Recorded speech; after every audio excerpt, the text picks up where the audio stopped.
সবাইকে শুভ সন্ধ্যা। আজকের ভোরের আলো নিউজে প্রথমেই থাকছে শিরোনাম। বৈষম্য বিরোধীদের জুলাই ঘোষণাপত্র নিয়ে বিএনপি সন্দেহ কেন? বাংলাদেশে কেন অনেক মানুষের জন্ম ১ জানুয়ারি? গাজায় ইসরায়েলি বর্বরতায় ২ শতাধিক নবজাতক সহ নিহত ১১০০ জন শিশু। চলতি মাসেই হতে পারে ৩ থেকে ৫টি শৈত্যপ্রবাহ। হলিউডের সেসব ছবির দিকে দর্শকদের চোখ থাকবে ২০২৫ সালে। এতক্ষণ শুনছিলেন শিরোনাম, এবারে বিস্তারিত।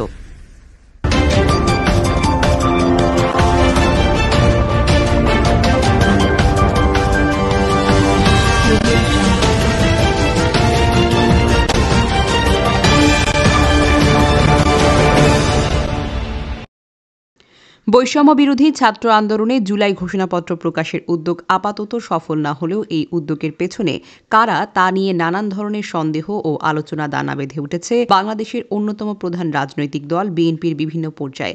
দলটির বিভিন্ন স্তরে নেতাদের সাথে কথা বলে এমন ধারণা পাওয়া গেছে, আন্দোলনের মুখে শেখ হাসিনা সরকারের পতনের ৫ মাস পর এসে ঘোষণাপত্র নিয়ে তোড়জোড় ও বিশেষ করে ৭২-এর সংবিধানকে কবর দেওয়ার হুমকিতে দলটির নেতাকর্মীদের অনেকেই ক্ষুব্ধ এবং বিরক্ত। তাদের অনেকে মনে করেন এই উদ্যোগের সাথে নির্বাচনকে বিলম্বিত বা দীর্ঘায়িত করার চেষ্টারও একটি যোগসূত্র থাকতে পারে। দলটির ভেতরে এমন বিশ্বাস গড়ে উঠেছে যে কোনো বিশেষ রাজনৈতিক দলের উস্কানি কিংবা ভরসাতেই মঙ্গলবার শহীদ মিনারে জমায়েত ডেকে জুলাই ঘোষণাপত্র প্রকাশের উদ্যোগ নিয়েছিল বৈষম্য বিরোধীরা। তবে এর সাথে বিদেশি কোনো শক্তির ইন্ধন আছে বলে তারা মনে করেন না। গত রোববার এক সংবাদ সম্মেলনে বৈষম্য বিরোধী ছাত্র আন্দোলনের আহ্বায়ক হাসনাত আবদুল্লাহ ৩১ ডিসেম্বর মঙ্গলবার বেলা ৩টায় জুলাই বিপ্লবের ঘোষণাপত্র দেওয়া হবে বলে জানান। এ সময় তিনি বলেছেন, ঘোষণাপত্রে নাৎসিবাদী আওয়ামী লীগকে বাংলাদেশে অপ্রাসঙ্গিক ঘোষণা করা হবে এবং মুজিববাদী সংবিধান কবরস্থ করা হবে। বিএনপির জাতীয় স্থায়ী কমিটির সদস্য ইকবাল হাসান মোহাম্মদ টুকু বলেছেন, ৭২-এর সংবিধান মুক্তিযুদ্ধের মাধ্যমে অর্জিত শাসনতন্ত্র। পাকিস্তানি বাহিনীর বিরুদ্ধে যুদ্ধ করে এটি অর্জন করেছি আমরা। কেউ এটি অপব্যবহার করলে সংশোধন করে যুগোপযোগী করা হবে, কিন্তু বাতিল করার প্রশ্ন আসছে কেন, বিবিসি বাংলাকে বলেছেন তিনি। দলটির চেয়ারপারসনের উপদেষ্টা পরিষদের সদস্য সৈয়দ মোয়াজ্জেম হোসেন আলাল বিবিসি বাংলাকে বলেছেন, দেশের বর্তমান ভঙ্গুর অবস্থায় হুট করে ঘোষণাপত্র প্রকাশের পেছনের উদ্দেশ্যটা আসলে কি, এটা না জানলে তো নানান রকমের চিন্তার উদ্বেগ হবেই। আবার ঘোষণা দিয়েও করা হলো না কেন, সেটারও তো কারণ কি, বলেছেন তিনি। আন্দোলনকারীদের কেউ কেউ সংবিধান বাতিল হয়ে গেছে এমন মন্তব্য করলে দলটির নেতারা সেটির সমালোচনাও করেছেন। বাংলাদেশে কেন অনেক মানুষের জন্ম ১ জানুয়ারি? বাংলাদেশের জন্ম নিবন্ধন বা পাসপোর্টের জন্ম তারিখ যাচাই করে দেখা যাবে বছরের অন্যান্য দিনের তুলনায় অনেক বেশি মানুষের জন্ম তারিখ হল ১ জানুয়ারি।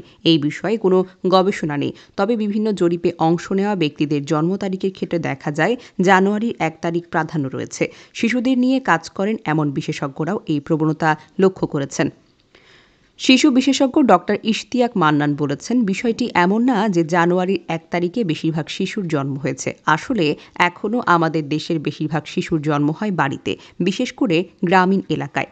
সেখানে এতটা ভালো শিক্ষার হার নেই, ফলে অভিভাবকরাও জন্ম নিবন্ধনের ব্যাপারটা ততটা সতর্ক নন। আবার আমাদের জন্ম নিবন্ধনও সঠিকভাবে সঠিক তারিখে হয়নি। বাড়িতে বা হাসপাতালে জন্ম নেওয়া শিশুদের ঠিকভাবে নিবন্ধন হচ্ছে না।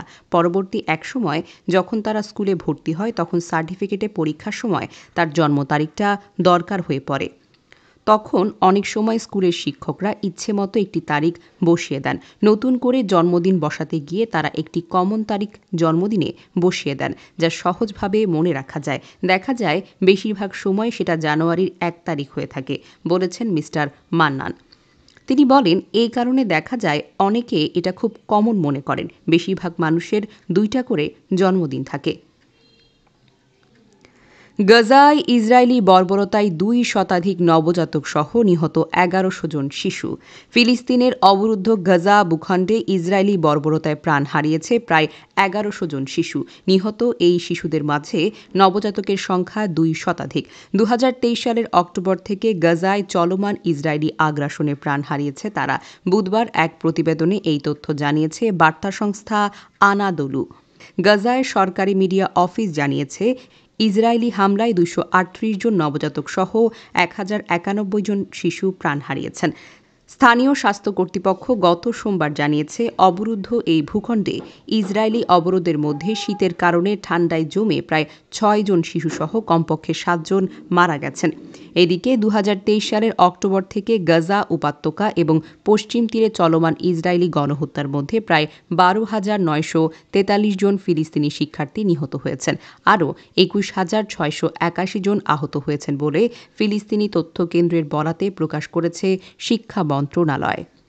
গত মঙ্গলবার দেওয়া এক বিবৃতিতে বলা হয়েছে, হামলা চালিয়ে হতাহত করার পাশাপাশি আরও 542 জন শিক্ষার্থীকে আটক করা হয়েছে। এছাড়া ইসরায়েলি হামলায় নিহত শিক্ষক এবং প্রশাসনিক কর্মীর সংখ্যা 630 জন, আহত হয়েছেন আরও 3,865 জন। চলতি মাসেই হতে পারে 3 থেকে 5টি শৈত্যপ্রবাহ। জানুয়ারিতে দেশের বিভিন্ন অঞ্চলের উপর দিয়ে 3 থেকে 5টি শৈত্যপ্রবাহ বয়ে যেতে পারে। সেই সঙ্গে শীত বাড়বে এবং তাপমাত্রা 6 ডিগ্রি সেলসিয়াস পর্যন্ত নামতে পারে। বুধবার জানুয়ারি মাসের দীর্ঘমেয়াদী পূর্বাভাসে এই সকল তথ্য জানান আবহাওয়া অধিদপ্তর। দীর্ঘমেয়াদী পূর্বাভাসে বলা হয়েছে, এ মাসে দেশের পশ্চিম, উত্তর এবং উত্তর পূর্বাঞ্চলে 2-1টি মাঝারি থেকে তীব্র শৈত্যপ্রবাহ বয়ে যেতে পারে। এছাড়া দেশের অন্যান্য অঞ্চলে 2-3টি মৃদু থেকে মাঝারি শৈত্যপ্রবাহ বয়ে যেতে পারে। আবহাওয়া অধিদপ্তরের আবহাওয়াবিদ শাহিনুল ইসলাম বলেন, 10ই জানুয়ারির কাছাকাছি সময়ে দেশে শৈত্যপ্রবাহ আসার আশঙ্কা বেশি। 8 থেকে 9 জানুয়ারি দেশের কোনো কোনো অঞ্চলে বৃষ্টি হতে পারে। 9 থেকে 10ই জানুয়ারি দেশের কোনো কোনো অঞ্চলে শৈত্যপ্রবাহ বয়ে যেতে পারে। আবহাওয়া অধিদপ্তর আরও জানিয়েছে, চলতি মাসে দেশের উত্তর, উত্তর পূর্ব, পশ্চিম, দক্ষিণ পশ্চিম এবং মধ্যাঞ্চলে নদ নদী অববাহিকায় মাঝারি থেকে ঘন কুয়াশা এবং অন্যান্য অঞ্চলে হালকা থেকে মাঝারি কুয়াশা পড়তে পারে। কুয়াশা পরিস্থিতি কোথাও কোথাও দুপুর পর্যন্ত অব্যাহত থাকতে পারে। ঘন কুয়াশার কারণে বিমান চলাচল এবং অভ্যন্তরীণ নৌ পরিবহন বা সড়ক যোগাযোগ সাময়িকভাবে ব্যাহত হতে পারে। কুয়াশা ও বাতাস বাড়িয়েছে শীত, কমবে শনিবার থেকে। আবহাওয়াবিদরা বলেছেন, কুয়াশার কারণে পর্যাপ্ত সূর্যের আলো আসতে পারছে না, ফলে দিন ও রাতের তাপমাত্রার পার্থক্য কমে এসেছে। সঙ্গে হয়ে উঠেছে উত্তর ও উত্তর পশ্চিম দিক থেকে আসা ঠান্ডা বাতাস। সব মিলিয়ে বেড়েছে শীতের তীব্র অনুভূতি। হলিউডের সেসব ছবির দিকে দর্শকদের চোখ থাকবে 2025 সালে। বছরের শুরুতেই সিনেমা প্রেমীরা হিসাব কষতে বসেছেন। নতুন বছরের প্রিয় তারকা, প্রিয় নির্মাতার কোন কোন সিনেমা মুক্তি পাবে। মুক্তির পর অনেক সিনেমাই হতাশ করে, তবে বছরের প্রথম দিকে বহুল প্রতীক্ষিত সিনেমার খবর নিতে দোষটা কি? বছরের শুরুতে সিনেমা প্রেমীরা হিসাব কষতে বসেছেন নতুন বছরের প্রিয় তারকা, প্রিয় নির্মাতার কোন কোন সিনেমা মুক্তি পাবে।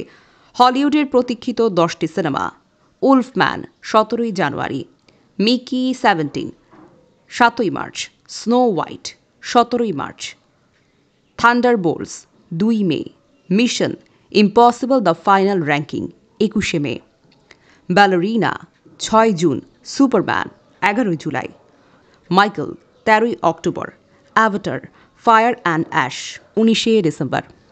এতক্ষণ ভোরের আলো নিউজের সঙ্গে থাকার জন্য আপনাদের সকলকে জানাই ধন্যবাদ। লাইক এবং সাবস্ক্রাইব করে আমাদের সঙ্গেই থাকুন।